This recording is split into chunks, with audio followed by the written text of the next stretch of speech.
We are following developments after a man died at a popular summer spot in the metro. Rockford Park, formerly known as Rockford Beach, is an area where visitors too often ignore the warnings about swimming in the Big River.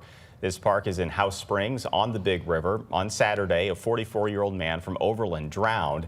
The danger zone is around this rock dam dating back to the Civil War, where the river powered a mill. Russell Kinsall is live from the park, sharing what we know about this latest incident. And Russell, the ongoing concern for how to keep people safe here. Well, I'll tell you, over the last couple of weeks, firefighters have been called here to Rockford Park several times for water emergencies because people just ignored the warning signs and got in the water to swim, and one person died. There are some ideas for improving safety, including a long-term proposal, interesting, to remove this rock dam, which appears to be the cause of the dangerous swirling currents, and returning the river to its natural state. Susan and Timothy Harmon have different opinions about swimming in the Big River at Rockford Park. I haven't even tried to swim since my uncle died in '74 by drowning. Despite the warning signs, Susan is in favor of it. I love it. Honestly, I do. I feel like you have to be smart about it. Here's video of the High Ridge Fire Protection District water rescue team in training several years ago. This is the fire district that's been called to the park repeatedly. 2 individuals rescued. We've had 3 people that were near drownings, including a father and son, and then we had 1 fatal drowning. And that's all within the last 2 weeks.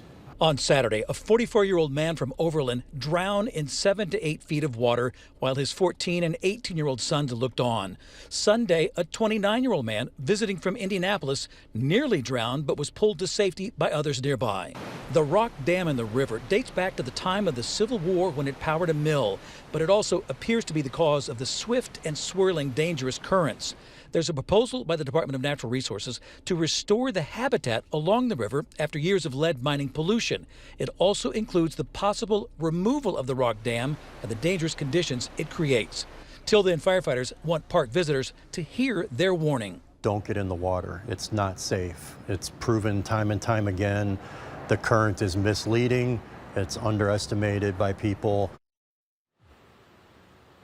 Jefferson County officials tell me that they are open to new signage that's more explicit about the fact that people have died at this park. Also, Fire Chief John Barton said he'd like to talk with Sheriff Dave Marshak about the idea that maybe deputies who are stationed here over the weekend might be equipped with a flotation device that they could use to throw to somebody that's struggling in the water. But it all comes down to whether or not people are going to follow those signs, heed the warnings, and stay out of the water.